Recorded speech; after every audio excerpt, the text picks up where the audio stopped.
అంటే మీకు ఏంటయ్యా నారా చంద్రబాబు నాయుడు గారు మీ ప్రస్తుతం మీ తృష్ణంతా ఏంటంటే సోషల్ మీడియాలో బయట బజార్లో ఎట్లాగో తన్నిస్తున్నాం, కేసులు లోపల వేయిస్తున్నాం, అయినా యావడ ఆగట్లా. సోషల్ మీడియాలో కూడా కనపడకూడదు మీ వికృత చేష్టలు, లేదా మీ పరిపాలన ఉన్నటువంటి తప్పులు, దోపిడీలు, మీ ఎమ్మెల్యేలు చేస్తున్నటువంటి తప్పుడు పనులు, మీరు చేస్తున్నటువంటి దుర్మార్గమైనటువంటి పనులు, ప్రజా వ్యతిరేక నిర్ణయాలు ప్రజలకు కనపడకూడదు. మీరేం చెప్తే అది వినాలి. మీరేం చూపిస్తే అసలు మామూలుగా ఎడారి చూపించి ఇదిగో పచ్చగా పండుతుందంటే చూపించాలి. అమరావతి చూపించి ఇదిగో ఇక్కడ నీళ్లు లేవు, ఇక్కడ ఏమి లేవు, పొలాలు కాదు, అసలు మొత్తం అద్భుతంగా అయిపోయింది, రైతులకి ప్లాట్లు ఇచ్చేసాం, రైతులు డాబాలు కట్టేసుకుంటున్నారు, రైతులు పెద్ద పెద్ద బిల్డింగ్లు కట్టుకుంటున్నారు, రైతులు పార్కులు వాకింగ్ చేస్తున్నారు, రైతులందరూ కూడా అని చెప్పని మాకు టీవీలు వార్తలు చూపిస్తే అదే నిజమని నమ్మాలి. ఆఖరికి అమరావతిలో ప్లాట్లు దక్కని రైతులు కూడా నమ్మాలి. మీరు మోడీ గారిని లుచ్చాహాయి అంటే ఆహా లుచ్చాహాయి అని మనం నమ్మాలి. మోడీ గారు అచ్చాహాయి అంటే ఆయన దేశ్కి కాదు అసలు విశ్వనేత అంటే మొత్తం మేమంతా నమ్మాలి. ఎదురెవడు చెప్పకూడదు. మీరే ఫేక్ న్యూస్ చెప్తే అదే ఏమేగా.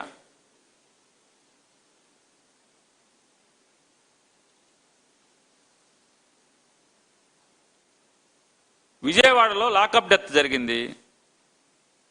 ఆ లాకప్ డెత్తో దాన్ని కప్పెడదామని చూశారు. మీ ప్రయత్నాలు సాగలేదు.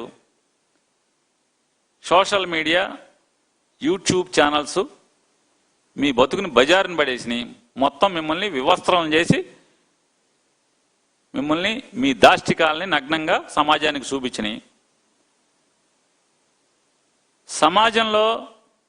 ప్రజలలో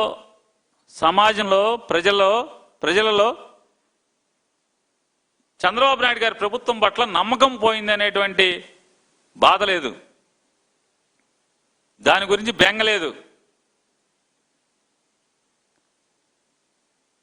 ఈ విజయవాడ లాకప్ డెత్ కేసులతో పోలీసులు వెనకడిగేస్తున్నట్టుగా అనుమానం వచ్చింది. ఎందుకని?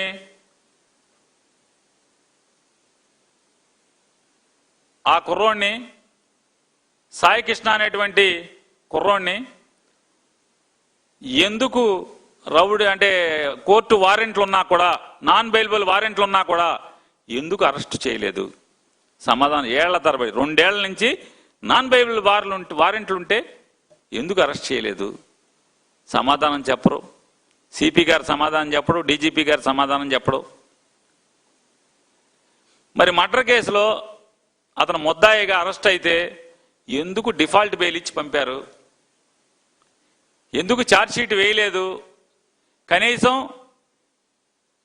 అతను 90 రోజులు పూర్తవుతుంటే మీరు ఛార్జ్షీట్ ఇంకా కనుక టెక్నికల్గా తయారవడానికి ఇంకేమైనా ఇబ్బందులు ఉంటే నాన్ బెయిలబుల్ వారెంట్లు ఉన్నాయి కదా, దాని కింద మీరు పీటీ వారెంట్లు ఎందుకు వేయలేదు?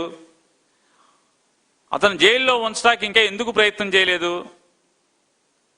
ఇవన్నీ సహజమైన అనుమానాలు కదా. ఎందుకు మీరు లాకప్ డెత్ జరిగితే విజయవాడ సిపి ఎందుకు పట్టించుకోలేదు? డీజీపీ ఎందుకు పట్టించుకోలేదు? వార్తలు వస్తున్నా పట్టించుకోలేదు. సిపికి తల్లి కంప్లైంట్ చేస్తున్నా కూడా పట్టించుకోలేదు. నారా చంద్రబాబు నాయుడు గారికి తెలిసినా పట్టించుకోలేదు. ఎందుకు పట్టించుకోలేదు? మీరేదో పని చెప్పారు, ఆ పని చేయడంలో మరి ఆ కుర్రాడిని ఆ పని తొదముట్టించమనే పనా, లేదా ఇంకేదైనా పనిలో ఆ రాబట్టే పనిలో కుర్రోడు ప్రాణాలు పోయినాయా? ఇక భగవంతుడు తెలియాలి. ఎందుకంటే నిజాయితీగా ఎంక్వైరీ చేసేవాడు ఎవడు లేడు కదా. నిజాయితీగా ఎంక్వైరీ జరగట్లేదు. పోలీసులకి ఏమొచ్చింది? అమ్ము చంద్రబాబు గారిని నమ్మకూడదురా బాబు, చంద్రబాబుని నమ్మితే అయిపోయాం మనం, చంద్రబాబుని నమ్మామా సిఐ నాగరాజుకి పట్టిన గతే, లేదా కానిస్టేబుల్ అశోక్కి, లేదా ఇంకోళ్ళకి వాళ్ళకి పట్టిన గతే మనకు పడుతుంది, వాడుకుంటాడు, మన ఎరై చేస్తాడని చెప్పి చంద్రబాబు నాయుడు మీద అనేది పోలీసులకు ఒక భయం వచ్చింది. వైఎస్ఆర్ కాంగ్రెస్ పార్టీ వాళ్ళని వీళ్ళు పెట్టినట్టుగా తప్పుడు కేసుల్లో ఇంకా పెట్టరు, దూకుడుగా వెళ్ళి కొట్టరు, తన్నరు, లాకప్లో కేసులు పెట్టకుండా ఎత్తుకొచ్చి రాత్రిపూట ఎత్తుకొచ్చి దారిలో ఎక్కడో కుమ్మటం, స్టేషన్లో తీసుకెళ్లి కుమ్మటం, ఇట్లాంటివి ఇక పోలీసులు చేసే పరిస్థితి కనపడతలేదు.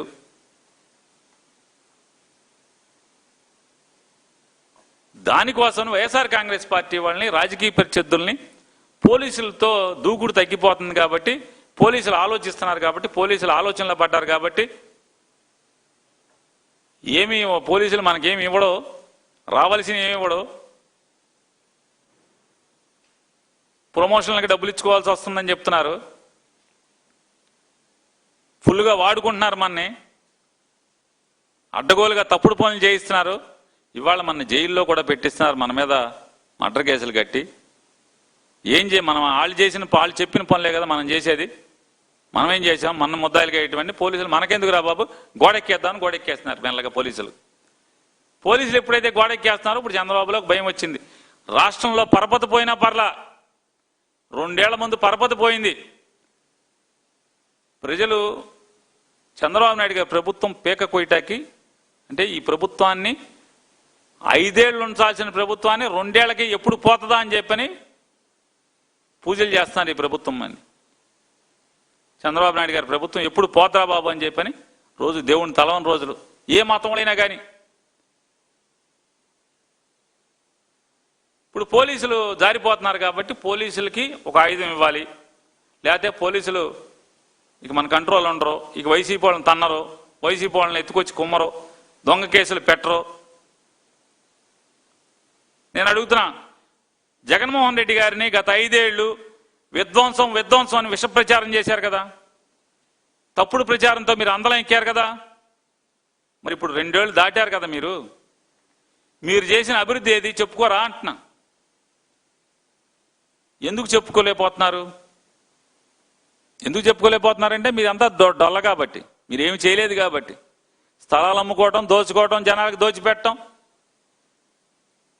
చెప్పటానికి చూపించడానికి మీ దగ్గర ఏం లేదు కాబట్టి ఇవాళ ఈ అణచివేత కార్యక్రమం. ఈ రోజుకి గొడ్డలి పార్టీ, జగన్మోహన్ రెడ్డి గారు అది అని, జగన్మోహన్ రెడ్డి గారు హంతకుడని, జగన్మోహన్ రెడ్డి గారు కిరాతకుడని, జగన్మోహన్ రెడ్డి గారు సైకో అంటారు మీరు. నేను అడుగుతున్నా, మానసికంగా మీకు రుగ్మత ఉందా లేదా ఇదేని ఇట్లా ఈ రకంగా మాట్లాడటానికి? మీకు మానసిక రుగ్మత ఉందో లేదో ఒకసారి చెక్ చేయించుకుంటున్నారా సార్ మీరు? ఇంత నీచంగా మాట్లాడటం ఈ వయసులో. ఈ రాష్ట్రానికి ఏం చేశారో చెప్పుకోలేరా మీరు? అభివృద్ధి ఏది మీది అంటున్నా. మీ అభివృద్ధి ఎక్కడ ఉంది చూపించరా? ఉద్యోగాలు 10 లక్షల ఉద్యోగాలు, 20 లక్షల ఉద్యోగాలు కల్పన అన్నారు.